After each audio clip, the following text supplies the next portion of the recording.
Assalomu alaykum hurmatli anglag'uchilar, xayrli kunlar.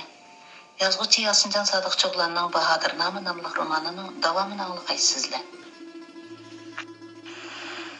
Sultan Mahmudxon xonish banolarini va cho'ng kichik amir sipohlarini elib Toshkent shahridan 25-30 chaqirim yiroqlikda chedir tikib, poyanda selib saqlab turgan edi. Sultan Ahmadxon akasining chiroyini aniq ko'gil bo'ladigan yerga kelganda otdan sakrab tushdi-da, 9 qitim yukinib hurmat bildirgandan keyin ondan o'rnidan turib, akasining oldiga yugurib keldi. Sultan Mahmudxon mo das o'rnidan turib, ulashlarini kengri yoyg'ilicha inisiga bag'rini ochdi. Og'i inilar mahkam quchoqlashdi, hol-ahvol so'rashdi. Bu chaqda Shoh begim ikki o'g'lining xonishlarini ayrim bir chedirda tanishtirib atdi. Sultan Ahmadxon avval ikki o'g'lini, ondan yuqori darajalik amirbaglarini bir-birlab chaqirib, akasiga salom bergizdi. Sultan Mahmudxon mo Said Muhammad Mirza qatorliq oliy darajalik amirlarni inisiga salom bergizib tanishtirdi. Ko'rishish, salom berish rasmiyati oxirlashgandan keyin Sultan Ahmadxon akasiga turbandan ep kelgan 9 sanduq oltin kumush, qoshtashi, yoqut, o'nchi marvoyit, 9 to'gilik atlas, 9 to'gilik shoyi, 9 to'gilik kimxob, 9 to'gilik gazlama, 9 to'gilik gilam, 9 to'gilik quruq uzum, egar jabduqlari bilan 900 ot sovg'a qildi. Sovg'a taqdim qilish oxirlashgandan keyin Sultan Ahmadxonning ishorati bilan bosh kanay chaldi. Uning ulapla nag'ru dumboqlar chelindi. Shu hamon Sultan Ahmadxon boshlab kelgan 15 ming lashkar otlaridan tushib, yerga yukingunicha Sultan Mahmudxonga hurmat bildirdi. Assalomu alaykum. Qudratli Sultan Mahmudxon oliylariga ehtirom bo'g'ay. Saltanat davlatlari ziyoda, dushmanlari xor zabun bo'lg'ay. 15 ming lashkarning hurmat sadolaridan butkul dala larziga keldi. Ijozat, dedi Sultan Mahmudxon lashkarlarning o'rnidan turishiga ruxsat berib. Sarkarda lashkarlar yo'l jafosi tortdinglar. Shohimiz uchun jinimiz fido. Lashkarlar gurrud o'rinlaridan turishib, yana otlarga minishdi. 15 ming lashkar o'xshash rangda kiyingan edi. Beshidagi bo'klari, uchisidagi kashtilik tonlar, ko'n o'tiklari, yesil chamdan ishlangan sadoqlar o'pma o'xshash edi. Minib olgan otlar bilan ajoyib ko'rkam, haybatli ko'rinardi. Bobur bu lashkarlarning qilishvozlari ayrim, nayzivozlari ayrim, komandozlari ayrim, süperçileri ayrım səptüzgənlikini bir-biri bilan paranlaşmay tərtib saqlab, at üstüdə qaddini ruslab, hayvat bilan turishlarını görüb, hem memnun bo'ldi, hem havas qildi. Kichik tog'am lashkari mahorat til emas, lashkarni qandoq tutish, lashkari tuzuk, sap tuzish, yurish turish qatorliq inchik ishlardimi alohida iste'dod egasi ekan. Mo'ng'ullarning uningga Olojxon deb laqab qo'yish bekor emas ekan. Fursat deb undan ko'proq mahorat, fazilat o'rganib olsam bo'g'dak. Shu topda Bobur kichik tog'asining lashkarlariga havas bilan qarayotgandek, Said xon mo Boburga havas bilan qarab qolgan edi. Boburning shuncha yoshligiga qaramay, o'zini salobatlik tutishi, gap so'z, harakatlaridagi tamkinligi, har qanday narsaga salqin nazar bilan qarashlari Said xonning qalbida hassilab hurmat, qoyillik qo'zg'agan edi. Shu daqiqada ularning ko'zi uchrashib qoldi. Said xonning o'ziga havas bilan qarayotganligini sezgan Bobur bu navri inisiga cho'nqur bir nazar tashladi-da, beshini sal egib sus kulimsirdi. Ko'rishish murosimi oxirlashgandan keyin Sultan Mahmudxon bilan Sultan Ahmadxon Toshkentga qarab mangdi.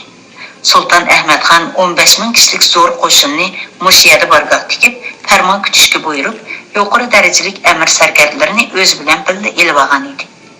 Shaharga kirib, avval buzruk xonish Eson davlat xonimga salom berdi.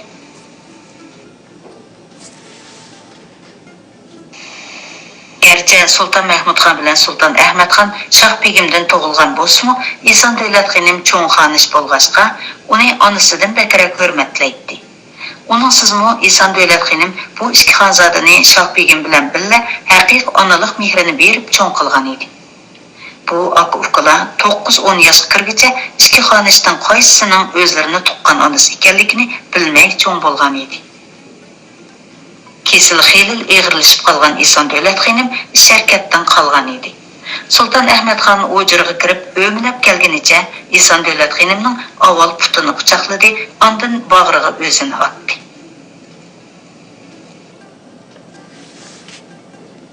Eson Davlat Xinim buqildab yig'lig'inicha mag'dursiz qo'llar bilan Sultan Ahmet Xonning yuz ko'zlarini siladi. Peshonasiga onalik mehri bilan so'ydi. Navrisi Saidxon Bobochaxonlar bilan o'sha tarzda ko'rishdi. Sultan Ahmet Xon ochisi Mehrnigar Xinim, Qutlug' Nigar Xinimlar bilan ko'rishib, ahvol so'rashgandan keyin marhum dadasi Sultan Yunusxon bilan marhum ochisi Qutnigar Xinimning osisini ochdi. Ularning ruhiga atab duo qildi. Ko'rishish rasmiyatini oxirlashtirib, akasi bilan birlikda ikki o'g'lini va amir baglarini agashtirib, dadasi Sultan Yunusxonning qabrisini tavob qildi. Toshkent xalqi ko'cha rastlarga chiqib, aka-uka xonlarga hurmat bildirishdi. Butkul shahar Sultan Mahmud Xonning farmoni bilan bayram tantanasiga cho'mgan edi.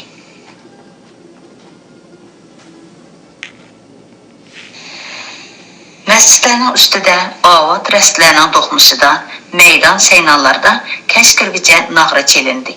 Sultan Ahmet Xon dadasi bilan ochisining ruhiga atab yetim yesir g'arib g'uruvlarga nazar hisobida pul pichak tarqatdi. Kashdan Sultan Mahmud Xon inisining sharafiga katta so'rin hozirladi. Dasturxonlar sho'rpa, tonur, zig' kaboblari, bug'a, qirg'ovul, kaklik, ular go'shtlari, poshkal, bo'g'irsoq, turli tatliq turumlar, yo'l quruq yal-yemishlar bilan to'lib ketgan edi. Sultan Mahmud Xon, Sultan Ahmet Xon va Boburga oltin qadahda, boshqalarga kumush qadahda sharob keltirildi. Saidxon bilan Bobochaxonga cho'ng xonzoda Sultan Muhammad Xon ekanning yenidan o'rin berilgan edi. O'tgan yili kuzda cho'ng akasi Mansur Xonning zo'ri bilan tunji qitim sharob ichib boqqan Saidxon keyingi kunlarda do'sti Tohir Beglar bilan ancha-muncha sharob ichadigan bo'lgan edi. Ammo mas bo'g'ichi ichmagan edi. Gerçi bugün dadası bilen şarap so'rinida tunji o'ltirishi bo'lsa-mu, oliy darajalik amirlar qatorida muomala qilinganlik uchun dadasi va tog'asidan ancha tortinib, qo'rinib ketmadi. Tag'aqda o'ltirgan sozandalar dod, dutar, ravob, tambur, qalun, satar, ud, chiltar qatorliq sozlarga tankash qilib, larzon ovozda muqam tovlaydi. Aka-uka xonlar yeli balaliq chog'larini eslasa, yeli o'tgan kechgan ishlar haqida qizg'in parang'a tushib ketgan edi. Ularning amir sarkarlari bir-biriga ko'ngil tushantiryotdi. To'rda o'ltirgan uch xonning xos sharobchisidan boshqa soqiylar to'xtamay mengib yurib, bo'shigan qadahlarga sharob quyatdi. Inisi Bobochaxon bilan navri inisi Mirzoxon sharob ichmaganlik uchun Saidxon o'lpatchilik qiladigan odam topolmay ichi pushib ketgan edi. U dadasi bilan tog'asining paranglariga quloq selib, gap qistirmay adab saqlab o'ltirgan Boburga pat-pat qarab qo'yatdi. Bobur bilan o'lpatchilik qilg'ach paranglashni bekmi orzu qilibdi. Yenida o'ltirgan cho'ng navri og'asi Xoniga Sultan sharobni suvdek ichatdi. To'xtamay so'zlaydi. Sultan Mahmud Xonning bu cho'ng xonzodasi xeyli takabbur edi. Adab yuzasidan bo'lsa-mu, Saidxonga ikki qiz tuzit qilib, g'izo sharobga taklif qilib qo'ymaydi. Uni ko'zga ilmagandek, ancha e'tibor qilib ketmay, yenidagi amirlar bilan chaqchaqlashib o'tiradi. Gap so'zlari ham loza, ham toq-tuqa edi. Amirlar uning tetiqsiz paranglariga zo'rg'a quloq selib, xushomadgo'ylik bilan yechishibdi. Vaqtning uzurisiga ergishib, so'rin ahli mas bo'lishga boshladi. O'rinlardan turishib, ko'ngli topgan kishilarga sharob tutishadi. Aka-uka xonlarga xushomat qilishadi. Gohlari o'rda qiziqchisi bilan baslashib, qiziqchilik qilib so'rindagilarni kuldiradi. Saidxonning Boburning oldiga berib sharob tutkusi bo'lsa-mu, lekin dadasi bilan tog'isidan hayiqib, o'rnidan turishga jur'at qilolmaydi. Shu asnoda Bobur sharob to'ldirilgan oltin jamni ko'tarib Saidxonning oldiga keldi. Saidxon bilan yonma-yon o'tirgan xonzoda Sulton Muhammad xoniga Bobur sharob tutish uchun olaydan oldimga kelgan o'xshaydi deb o'yladi-da, erinchaklik bilan Boburga qaradi. Bobur uning so'z tabassum qilib qo'yib, qo'lidagi oltin qadahni Saidxonga tangladi. "Olsila aziz inim. Hozircha bu bir jam sharob bilan o'zlaridan ordiq so'rab olg'ash turay."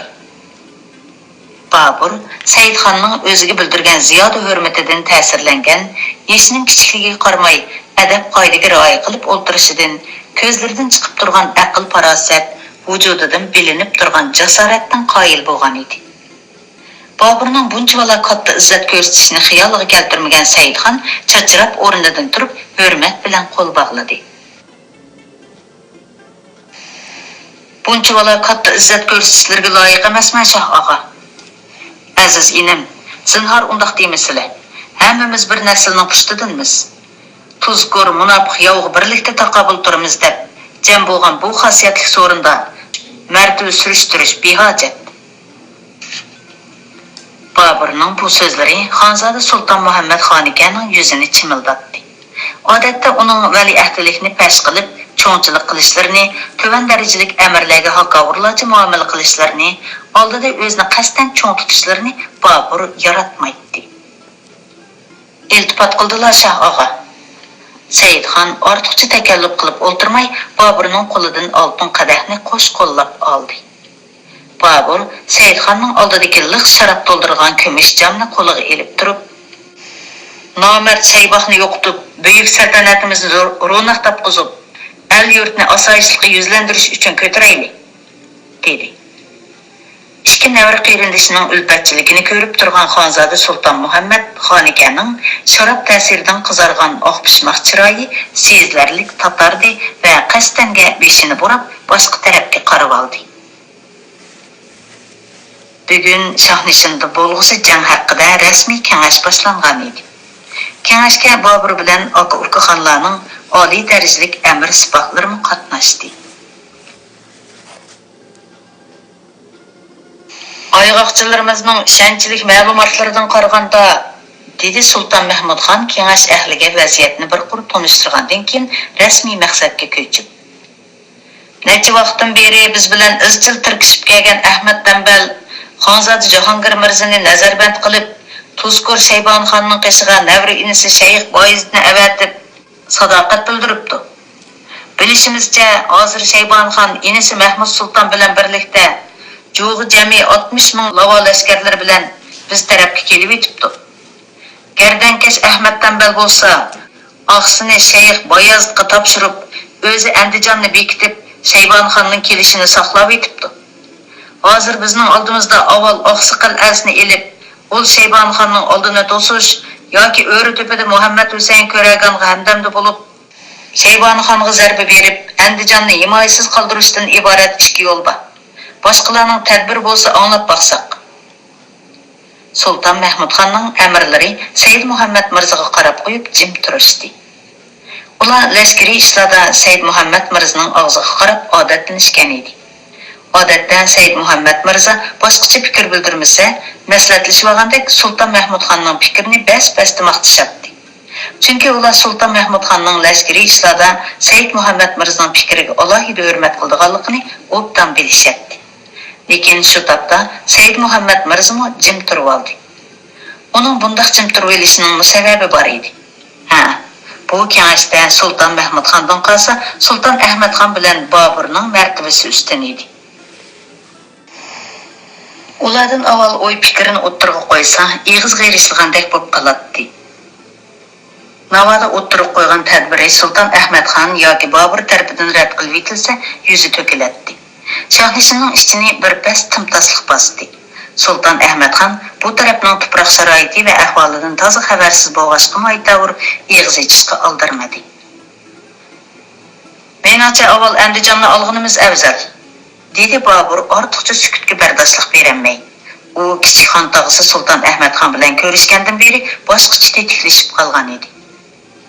Chunki Andijonning sepillari egiz ham mustahkam.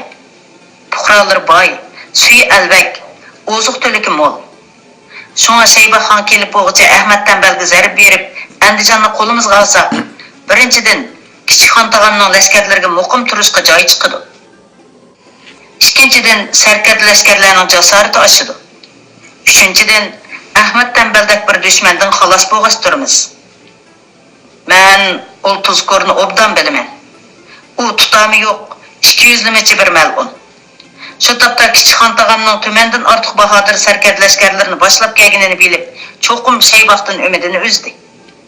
Mushundaq ahvolda Andijon hujum qildigan bo'lsak, shaharni cho'qim qarshiliqsizla topshiradi. Navad uning bilan korimiz bo'lmay, kuchimizni Shaybaqning oldini to'sib qaratadigan bo'lsak, Ahmad Tanbal fursat kutdi-da, qaytadan umidlanib, biz bilan tag'ma-tag qarshilashishga petinadi. Balkim Shaybaqqa moslashib orqa tarafimizdan hujum qilishi mumkin. Navada shundaq bo'lib qolsa, ikki tarafdan kelgan hujumda lashkarlarimizning jasorati sunib, ishonchi ojizlab ketadi.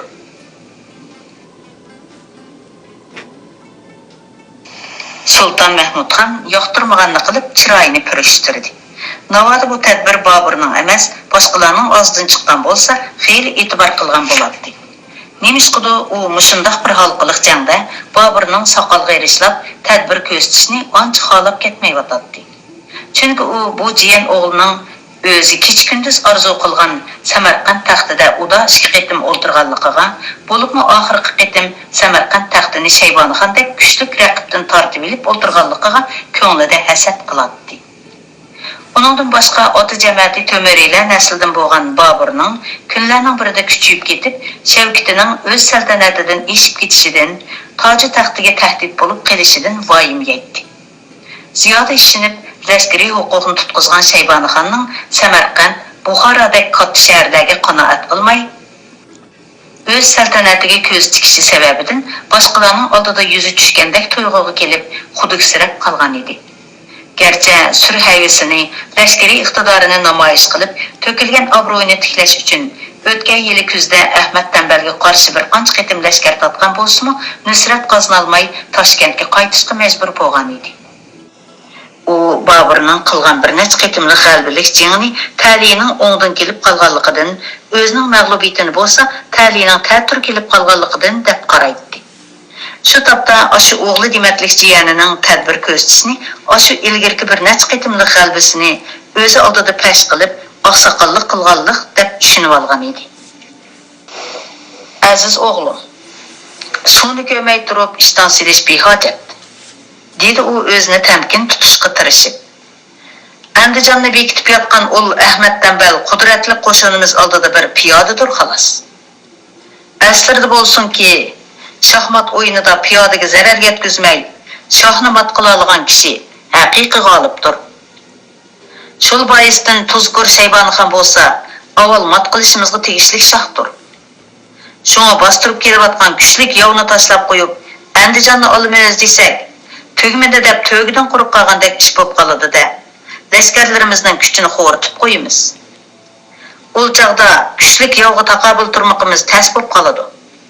Faqat Shaybonixonni mag'lub qilsaqlar, Ahmad Tanbal, Shayx Boyazdek piyodalar o'z oyog'i bilan oldimizga kelib al bo'ladi. Tog'isining mulohizasiga qoyil bo'lmagan Bobur, navoda ul Shaybaqdan yengilib qolsaqchu deb so'rg'isi kelgan bo'lsa-mu, kichik tog'isi Sulton Ahmad xonning gap qilmay o'ltirganini ko'rib, tirkishni loyiq topmadi. Shu topda Sulton Ahmad xon bo'lsa, Boburning tadbirini loyiq ko'rgan edi. Ammo oksining talaffuzdagi qattiqlikni, Boburga qilchilik yuz xatir qilmayotganligini ko'rib, Boburning tadbirini qo'llasa, oksining ranjib qolganligini his qildi. U 25 yildan beri aram bir qitim ko'rishgan oksini ranjitishni xohlamaydi. Yana bir tarafdan oksining ko'rsatgan tadbirining asosi bordek his qildi. Bo'ldilar, xon tog'amni ranjitmay, deb o'yladi Bobur o'zini besib olib. Uning mulohizasining bir hisobda asosi bor. Navoda Shaybaqning oldin to'sib Farg'onaning bu so'g'istil tumshqig'i silib mag'lub qilsak, Ol Ahmad Tanbaldak ikki yuzlimichi, yaloqchi itlar uchun o'zimizni avar qilib yurmaymiz. Gerçi mening to'g'ri yo'lliq bo'lsa-mu, bundan ortiq kuchsam bo'lmaydi. Chunki mening ilkimda sarkard lashkarlarimning tuzuk tayini yo'q. Hammasini yig'sam 100 ga yetmaydi. İkki tog'amning lashkarlarining soni bo'lsa 50 mingga yetadi. Navoda inim Jahongir Mirza Ahmad Tanbalning damiga tushib, sarkashlik qilmagan bo'lsa, shu topda yenimda hamdam bo'lib turgan bo'lsa, lashkarlarimiz tumanga yetmismi, 7-8 mingga yetadi. O chaqda tog'larim oldida tilim uzunroq bo'ladi. Mana endi Jahongir Mirza'ning nazarbatda. Bir nökarga emas, o'zining ikki putug'ini buyruq berishning ixtiyorida emas. Shayx Boyaz uningga qandaqroq muomala qilyapti ekan. Har qancha bo'lsa-mu zindonga tashlashga petnamagandi. Ma'noma qildi, o'ziga qildi. Qeyrindishidan yuz o'rib, yotlar bilan bo'lishgan ekan o'ziga oz. Babur hasrat bilan ulug' kichik tindi. Uning har bir chiroy ifodasini injiqlik bilan kuzatib o'tirgan Saidxon xuddi Babur adolatsizlik uchrayotgandek tuyg'uga kelib, bir qismi bo'lib ketdi. Uning ko'rsatgan tadbirining qabul qilinmaganligidan to'limi afsuslandi. Shu daqiqada dadasining odillik bilan ishga gap qilishini, Boburni qo'llashini orzu qiladi. Gerçi o tağısı bilan Nevri akısının ko'rsatgan tadbirdan qaysisining to'g'ri ekanligini anqiranmagan bo'lsa-mu, ammo Boburning tadbirining qabul qilinishini, bu qitimqi jangga qalbidagi bu bahodir azmatning qo'mondonlik qilishini, uning bilan yonma-yon turib, yov bilan jang qilishni bekmi xohlaydi. Hech kimning inkas bildirmaganini ko'rib, ko'rsatgan tadbirimga hammalar qo'shildi deb o'ylagan Sulton Mahmudxon oldirab farmon jakarladi. Әмісі жаң мұш тәдбір бойынша болсын. Babur Padişah özünün sərkərdileriga qoşub Can Həsən Narın, Muhammed İsa'rı doğulad, Sultan Ahmet doğulad, Xoca Muhammed Ali, Sarıqbaş Mirza İtarçı qatarlıq sərkərlər bilən 5000 ləşkərini elib Xocan dəryasını ötüb, Oş və öz kəntini işğal qılıb, yavının arqa tərəfiga ötsün. Said Muhammed Mirza Abdüşkür doğulad, Qara Qasım Çapavul qatarlıq sərkərlər bilən 5000 ləşkər elib ör tüpüge berib, Muhammed Hüseyin Köragan bilan birlikdə yavının muqabilisiga chiqishga hazırlansın. Çoğun Xanzade Muhammed Xonike Niğmet Mirza, Sultan Cüneydi Barlaslar bilan birlikdə Toshkentni saqlag'ash, oziq-tulik yetkizib berishga mas'ul bo'lsin. Men inim Sultan Ahmadxon oliylar bilan birga qolgan sərkərd ləşkərlərimizni elib, Udul Aqsığı berib Şeyban xonning oldini to'siyman. Vaqti kelganda uch tarafdan tangli yog'i zarba beramiz. Farmon berdormiz. Barliq sərkərlər dəs o'rnidan turib qo'l bog'ladi. Tağısının o'ziga ishinib 5000 ləşkər bilan bir qism sərkərlərni topshirganidan mamnun bo'lgan Babur boyqi ko'ngil g'ashliklarini unutib ketgan edi. Samarqanddan zo'r qo'shinni boshlab yo'lga chiqqan Shaybonixon to'limi hayajon bilan ketyotdi. Ko'nglida Farg'ona vodiysi bilan Toshkentni istilo qilish haqida qilchilik shak yo'q edi. Vujudi ishonch bilan to'lib toshgan edi. U Samarqandni olgandan keyin naysining uchini qaysi tarafga qaratish haqida uzoq bosh qotirdi. Boy Xuroson mamlakati Shavkati Samarqanddan qilishmaydigan Hirot shahri go'zal bir nozinindek uni o'ziga jalb qiladi.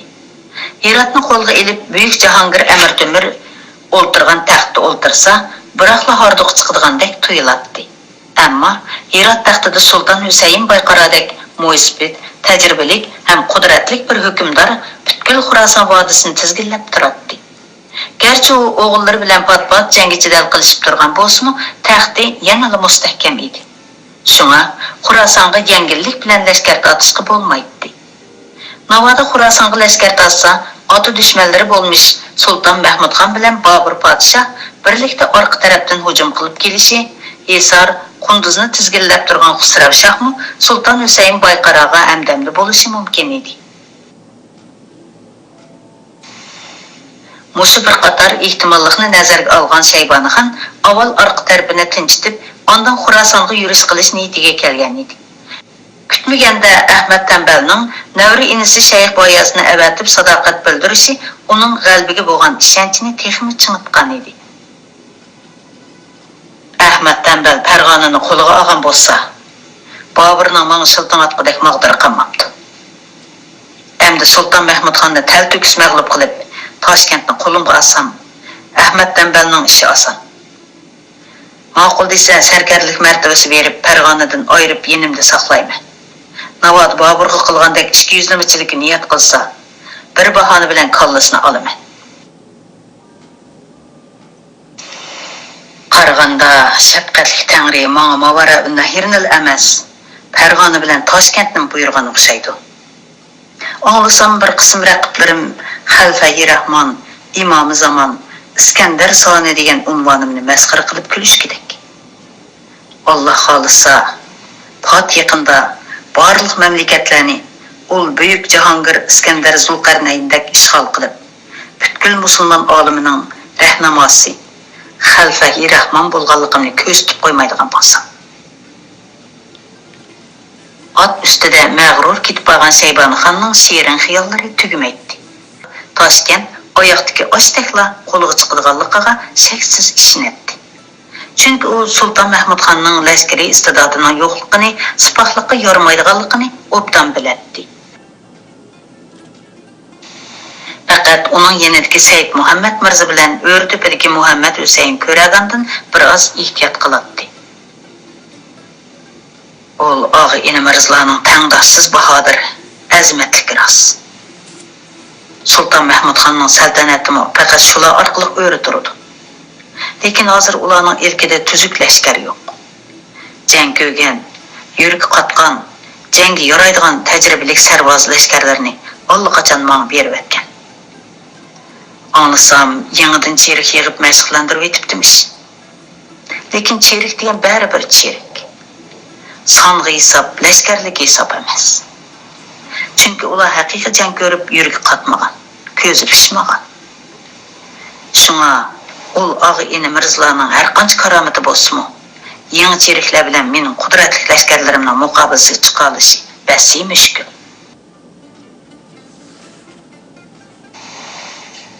Bobur bechora nalarda qiqindi so'qindi bo'lib yuradi ekan tam. Anglasam, Xusravshohdan madad tilaganmish. Lekin Xusravshoh unga marhamat qo'lini sungan taqdirdimi, hamma lashkarlarini tutqizib qo'yishini atay. Chunki gardanida Boburning ikki navra qerindishining qon qisosini borligini obdan biladi. Janobi Xalfai Rahmon oliylarga ma'lum bo'lg'ay. Shaybonxon shirin xiyollarga daxli yetkazgan sarkardiga sat olaydi. Nima gap? Toshkentdan oyoqqa keldi oliylari. Shaybonxon diqqatini yig'di. Xo'sh, Sulton Mahmudxonning turpandagi inisi Sulton Olojxon 15 ming lashkar bilan Toshkentga yetib keldi. Bu xabar Shaybonxonni xiyli cho'chitdi. Vujudidagi bayotinqa tatliq tuyg'ular tarqab ketdi. Chunki u Sulton Mahmudxonning Olojxon laqamli bu inisining mashhur nomini xiyli burunli anglagan. Lashkari mahoratdan oksidan najasi ustun turdiganligini, lashkar ishlatishda tadbirlik ekanligini, atrofidagi Mo'ng'ul xonlarga jazo yurishi qilib, ularni tasarrufiga qarashqa petini mas qilib qo'yganligini uningga oyg'oqchilar yetkazishgan edi.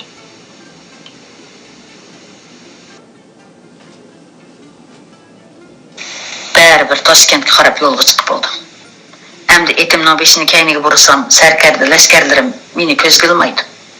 Dushmanlarimning xo'riki o'sib ketadi. Raqiblarim masxara qiladi. Ul Olojxon og'ziga ko'maklashish uchun Oloydan lashkar boshlab kelgan bo'lsa, cho'qim Samarqandga lashkar totmay bo'ldi qilmaydi. Hamon uning bilan uchrashmay qutula olmayman. Uningdan ko'ra oldiga beraveray. U o'rgangan lashkariy ilm mahoratni menmi o'rgangan. Shu chaqqicha nurg'un janglarni qildim. Nurg'un pahlavon raqiblarimni yer tishlatdim. Alloh xolisa, uni sharmisor qilib kelgan makoniga haydarman yoki oldimda tizlandirarman. Raqib bilan elishmay turib ahvolni bilgili bo'lmaydi. Taqdirning peshonamga butkuni bordir. U Toshkentga to'xtamay oyg'oqchi mang'uzib, raqiblarining ahvolini tinglab turdi. O'rtepa chegirasiga kelganda eng oxirgi oyg'oqchisi Toshkentdan yetib keldi. Janob İskender soni oliylarga ma'lum bo'lg'ay. Sultan Mahmudxon qo'shinini 3 taramga bo'libdi. Bobur podshohni bir taram lashkar bilan O'sh, O'zkent taraflarga yurish qilib, orqa tarafimizga o'tishgan. Said Muhammad Mirzani bir taram lashkar bilan O'rtepaga berib, og'asi Muhammad Husayn Ko'ragan bilan uchrashib, muqobilimizga chiqishga buyuribdi. O'zi inisi Olojxon bilan asosiy qo'shinni boshlab, Oqsiga qarab yo'lga chiqibdi. Muddasi udulimizdan to'sib zarba berishgan. Toshkentni qo'g'dashda Cho'nxonzodasi Xonika sultonni ozg'in lashkarlar bilan qoldiribdi. Shaybonxon xotirjamlik bilan davoldi. Bu qaysi kalvanın ko'rsatgan tadbiridir. Tova. Said Muhammad Mirza, Bobur, hatto Olojxondek tadbirlik sarkarlar turib, bu shunday tadbir tuzgan bo'lsa, ey shafqatli Tangrim, raqiblarimni g'aflat qoldirib ishimni oson qilganiga ming qatla shukr. Sultan Mahmudxon kuchini parchalab, Bobur, Said Muhammad Mirza, Muhammad Husayn Ko'ragandek g'ayur sarkarlarini o'zidan yiroqlashtirgan bo'lsa, uning muqobilasiga chiqmoq tas emas. Shunday bir jang tadbiri tuzayki, Sultan Mahmudxon pushaymon ilkida barmoqlarini gochildatib tishlasin. U inisi Mahmud Sultan, kuyovli Jonbek Sultan, o'g'li Temir Sultan qatorliq oliy darajalik sarkarlarni yig'ib jiddiy kengash qildi. Lashkarlar O'rtepaga yaqinlashmay oylinib o'ssin. Muhammad Husayn Ko'ragan, Said Muhammad Mirzo bilan uchrashib qilishdan saqlanaylik. Chaqmoq tezligida yurish qilib, Udul Oqsiga boraylik-da, og'ini xonlar bilan uchrashib tezlikda jang qilaylik. Shunda qilsak, O'rtepani saqlayotgan og'ini Mirzo bilan O'sh, O'zkentni elib, orqa tarafimizga o'tmoqchi bo'lgan Bobur Mirzo amdamga kelishga ulgurmay qoladi. Ondan ularni bir-birlab yo'qitamiz. Allohga shukrki, biz ularning kuchini parchalab bo'g'icha, ular o'zligidan bo'linibdi. Bu tepilg'isiz fursat. Buni qo'ldan berib qo'ysak, ul og'ini xonlarni bundoq yolg'iz uchirtish yana nasib bo'lmaydi. Lashkarlarni ildan mengiz haydakchilik qilinglar. Hech kimning so'ralmalik qilishiga ruxsat yo'q. Oqsiga og'ini xonlardan burun berib olsak, orduqni biraqla olamiz. Shaybonxon farmonni jakarlab bo'lib, etiga zo'r ishonch bilan qamchi soldi. Yo'l bo'yi yo'rg'ilab kelayotgan arab eti ochiq qamchi azobiga chidamay kishnivdi-da, qo'yindek pushdi. Andijon hujudini vahima, g'am, tashvish chulg'uvagan Ahmad Tanbal putko'ygan to'xudek bir izida turolmay qolgan edi. U O'sh, O'zkentni ishg'ol qilib, Andijonga lashkar tortib kelayotgan Boburga qanday taqobil turish haqida bosh qotirib turayotganda, Toshkentdan aka-uka xonlarning lashkar tortib kelayotganligi xabarini anglab, sarosimga tushib qolgan edi. Sulton Mahmudxon inisi Olojxon bilan zo'r qo'shinni boshlab kelayotgan bo'lsa, aniqki ular eng avval Andijonga tegish qiladi. Ammo ilkimda ularga taqobil turg'ida ko'p lashkar yo'q. Bar yo'qi bir tumanga yaqin lashkarim qandoqsiga o'zidan 4-5 asli ko'p lashkarga taqobil tura olsin. Navoda Sulton Mahmudxon o'zi yolg'iz lashkar tortib kelgan bo'lsa-da, albatta tirkishib beqishga jur'at qiladi. Ilgirmo bir necha qitim lashkar tortib kelib, meni hech nima qilmagan edi. Ammo hozir yana-da inisi Olojxon bor. Uning hamdamga ep kelgan 15 ming lashkarning hammasi otliq bahodirlarmish. Har biri 10-15 lashkarga tetiydigan pahlavonlarmish.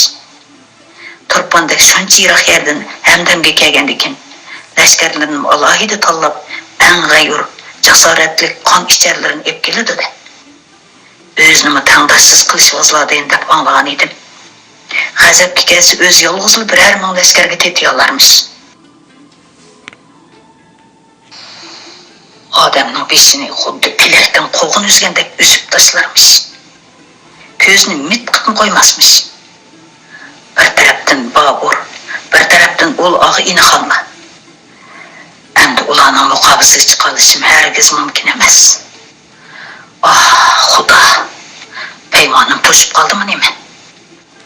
Kuzdan og'am Ahmadbek Talbanning nasihiga quloq silib, al bo'lsam bo'pti ekan. Nasihatimni anglamasam pushaymon yeysan desa, parvo qilmabdiman. So'zni anglamasam, jiniga qasd qilmasam bo'pti ekan. Shu chog'da nemiskim oldiroq solliq qilgan bo'g'aydim. Onu öldürmegen bolsam, belkim hazır yana g'emimni yer bo'lg'aydi.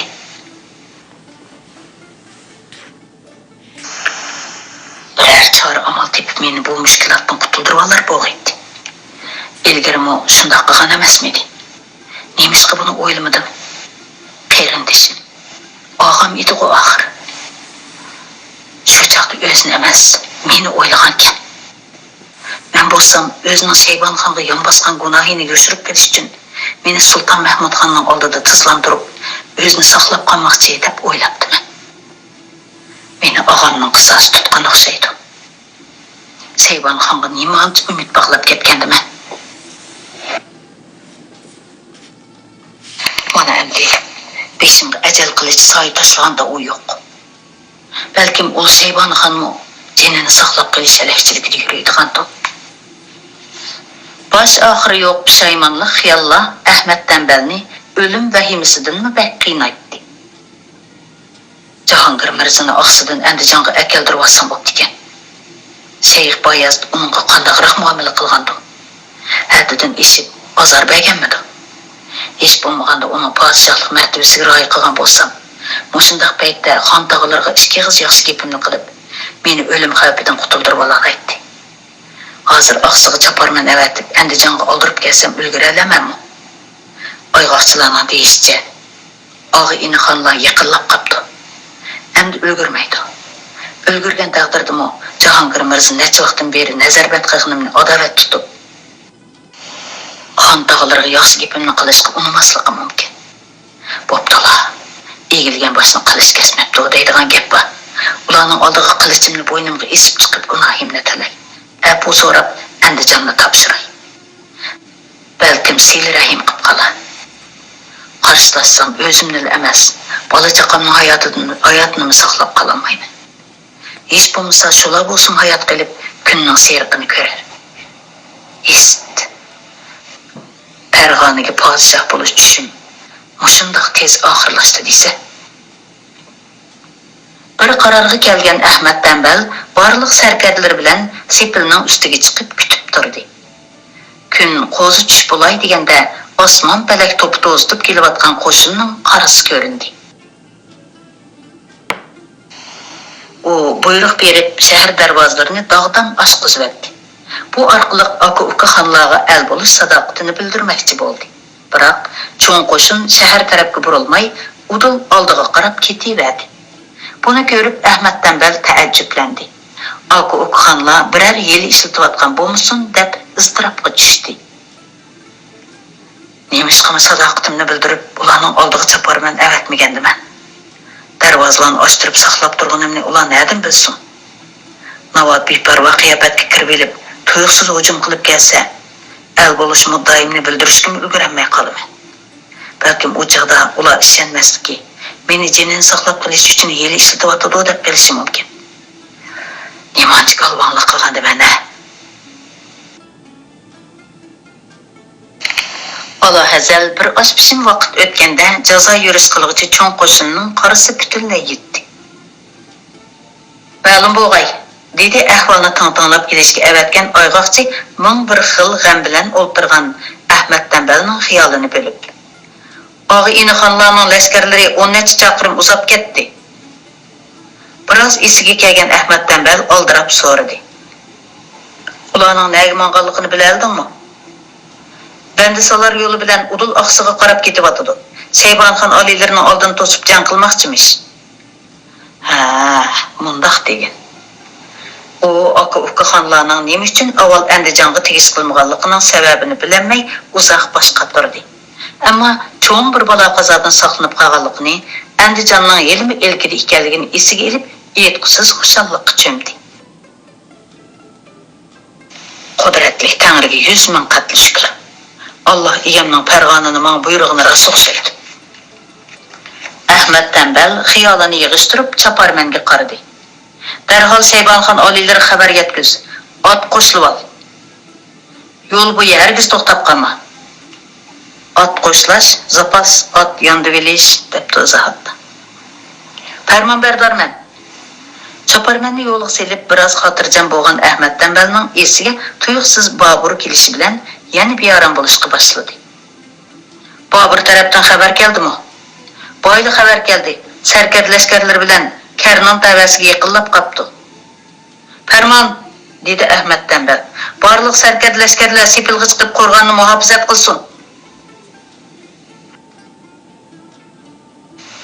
Sultan Mahmudxon bilan Sultan Ahmadxonning jazo yurish qilg'ich qo'shini yetib kelganda, allaqachon oqsiq kep bo'lgan Shaybonixon qarorgohlarini qurib, lashkarlarni dam oldirg'ach, jangga hozirlanib bo'lgan edi.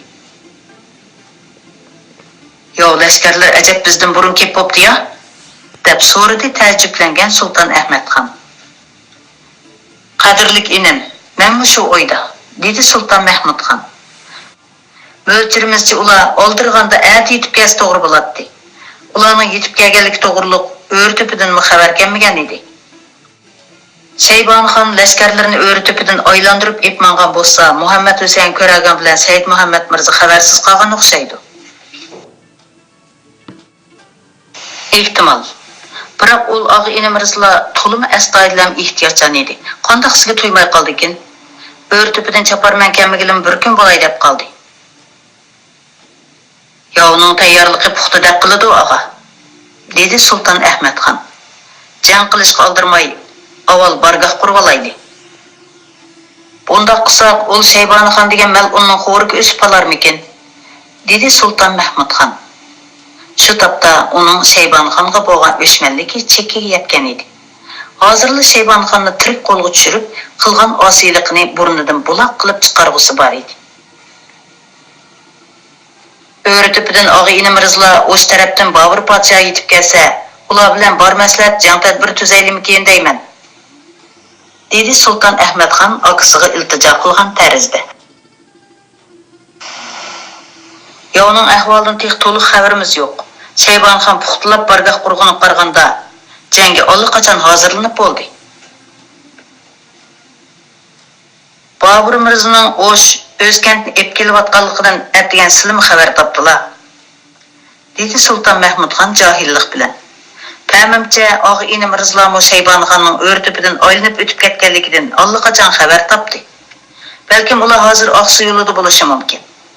Yov bilan ro'bro kelib jang qilmay turib olsak, yolg'iz tuzkor Shaybonixonlar emas, o'sha og'i ini Mirzalar bilan Bobur Mirza bizni ichida qo'rqinchaqlik qilibdi deb mazoq qilishadi. Ular sizmi Shaybonixonning muqobilasiga chiqarmoqchiligimiz bor. Dushmanlarimiz bizni ularsiz hech ish qilolmaydigan deb qolmasin yana." "Bu deganlarmi to'g'ri", dedi Sulton Ahmadxon akasining gapini yer olmay. "Ammo sarkardlashganlarimiz to'xtamay yo'l yurib yerib qoldi. Hech bo'lmasa biror kun orom oldirib olsak yaxshi bo'ladi. Toshkent bilan Oqsuning orliqi lashkarlarni ordirvatgidek yo'l emas aziz inim", dedi Sulton Mahmudxon cho'ng so'zlab. "Buningda nechasi uzoq yo'l yurib ma'rud qolmay jang qiladigan ishlar bor. Shuni ortiqcha tashvishlanmagaylar. Uning ustiga lashkarlarimiz yo'l bo'yi orom og'ashmadi. Yerib ketgidek bo'lmadi. Hozir ularning jasorati urg'ib turyotdi. To'mirni qiziqida so'qib jangga tushsak, texmi ziyoda fidokorlik ko'rsatiladi. Og'i ini Mirzalar bilan Bobur Mirza kep bo'g'icha Shaybonixonning ishini bir taraf qilsak, ular bizga texmi qoyil bo'ladi. Navodi ko'ngillari bek xolab ketmasa, siz qarorgoh qurishning tayyorligini qilg'ashtirsizlar. Yo'g'i men hujum qilay." Akasiga yana nasihat qilishning o'rni qolmaganligini his qilgan Sulton Ahmadxon ilojisiz beshini egdi. "Undaq bo'lsa farmon basla og'a. Yo'g'i birlikda hujum qilaylik." "Abballi, ma'u gaplar joyida bo'ldi", dedi Sulton Mahmudxon hayajonlanib. "Ahmad Tanbaldan xotirjam bo'lsaq bo'ladi. Uning orqamizdan lashkar boshlab kelgidek jur'ati yo'q. Navoda shunda xiyolda bo'lsa-mu, Bobur Mirza uni qimirlatmaydi. Oqsi qal'asidagi shayx Boyaz bo'lsa, texmi to'qi yurak bir nima. Qo'rg'onning sirtiga chiqishga hargiz petlanmaydi." Shu topda Sulton Mahmudxon o'ziga ziyoda ishinib ketgan edi. Har ikki tarafning lashkarlari nog'ri dumboqlarni chelib, bir-biriga hayva ko'rsatgach, saf tuzishga boshladi. Ayol o'tmay jang boshlandi. Jang maydoni nech tumanlagan lashkarlarning qirchap sadolaridan larziga keldi.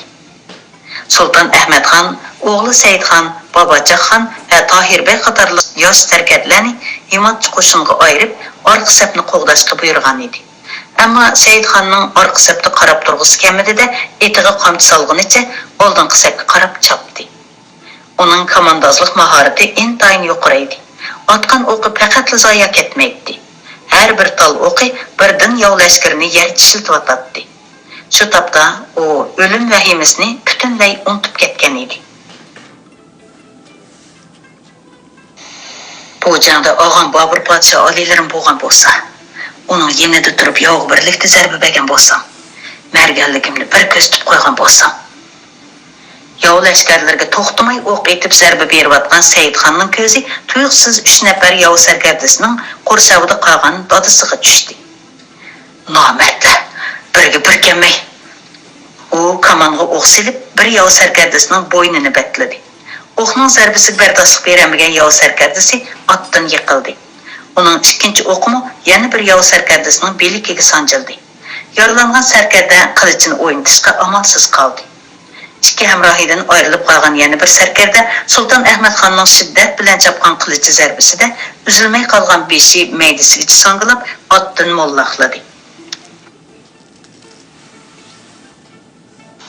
Uninggacha tushqandek kelgan Saidxon beligi yaralangan sarkardaning bo'yniga qilich chapdi. O'zini yovning qo'rsavidan qutuldirib qolgan sarkardaning o'g'li Saidxon ekanligini ko'rgan Sultan Ahmadxon qoyillik bilan kulimsiradi. Jasorating barakalloh o'g'lim. O'zingga ogoh bo'l. Jang shu tarzda davomlashmoqda. Quyosh bora-bora qiyshishga boshlagan edi. Kechki shafaq nurida tuproqqa singishga ulgurmagan qonlar o't qashdek chulalaydi. Jang maydoni soyning teshidek yotgan o'liklar bilan to'lib ketgan edi. Aka-uka xonlarning sarkarda lashkarlari ustunlikni egallab o'tdi. Ular shiddat bilan qirchab qilib ilgirlab, yov qarorgohiga yaqinlab qolgan edi. Shu daqiqada tuyuqsiz yov qarorgohidan Nog'rodunbaq sadosi yangradi. Shu hamon qarorgohning o'ng so'l tarafidagi to'pilikdan minglagan lashkarlar nari tatqinicha hujum qilib keldi. Aslida Heligar Shaybonixon qarorgohning ikki tarafiga bo'ktirma qo'ygan edi. Kutilmagan bu ahvol Aka-uka xonlarning lashkarlarini tamtirtib qo'ydi. Ular yo ilgirlashni, yo chekinishni bilolmay turganida qarorgoh ichidan yomg'irdak yo o'qi yig'ishga boshladi. Shu asnoda orqa tarafdan qirchab sadolari anglandi. Shaybonixonning lashkarlari to'lg'in saf tuzishga mahir edi. Harkatchan bu jang sepining shaklini jang qilg'ach, xohlagancha o'zgartirib bo'ladi. O'ttir qismi mudofiyada turib, bosh, quyruq qismi hujumga o'talaydi. Qarshi tarafni yo'gak muhasirga olg'ili bo'ladi. Qarmoqqa bir yilonning to'lg'angan shakliga o'xshaydi. Shu topda Aka-uka xonlarning sarkarda lashkarlari bu to'lg'imi safning o'ttirsida qapsilib qolgan edi. Qo'rshavda qolganligini sezgan Toshkent lashkarlarining birdan ruhi tushib, jasorati sustlashdi. Jang qilishga ro'y bo'lmay, jonlarini ep ketishga boshladi. Ularning bu qalaymuqonchiligi Turpondan yordamga kelgan lashkarlarga ta'sirini ko'rsatdi. Ittifoqchilarining qochqinini ko'rib, hujumdan mudofiyaga o'tdi. Mustahkam jang sepi birdan qalaymuqonlashdi. Sultan Ahmadxon to'g'chisi orqali lashkarlarni jang sepini qaytadan tuzashga buyruq bergan bo'lsa-mu, unumi bo'lmadi. Jon qayg'usida qolgan lashkarlarning to'g'chining bayroq ishoratiga qarashga hafsalasi qolmagan edi. Sultan Mahmudxon oliylari yovning qo'liga tushib qoldi. Cho'chib ketgan Sultan Ahmadxon nökeri ko'rsatgan tarafga qaradi. 10 necha yov lashkari Sultan Mahmudxonning bargoh tarafga so'rab ketib boradi. Og'am yovning qo'liga tushib qolsa bo'lmaydi. U og'asini qutqizish uchun ot soldi. Texi 20-30 qadam ma'magan edi. Eti bir narsa tutashgandek bo'lib, gulib bir yiqildi. Sultan Ahmadxon ot ustidan qonq mollaqlab tushdi. O'rnidan turib bo'g'icha bir to'p yov lashkari yopirilib kelib besib oldi. Yov lashkarlari uning etining oyog'iga salma tashlab yiqitgan edi. Bor Asiyodi akasini qutqizishda qolgan Sultan Ahmadxon buningga diqqat qilmagan edi. Jang kun o'ltirishga yaqin Shaybonixonning g'alabasi bilan oxirlashdi. Har ikki tarafdan o'lgan lashkarlarning haddi hisobi yo'q edi. Qonlar tuproqni qip-qizil bo'yayotgan, quyosh bu fojiani ko'rmaslik uchun tog' kayniga mo'kib olgan edi. Kechki shafaq o'lik qoplagan bu dalani qip-qizil nuri bilan o't qashdek julalantirib o'tgan edi. Hurmatli o'quvchilar, bugun kitobni mushaygacha o'qib beray. Ko'ngil qo'yib olganingizga rahmat. Xayr, xush, omon bo'lgaysizlar.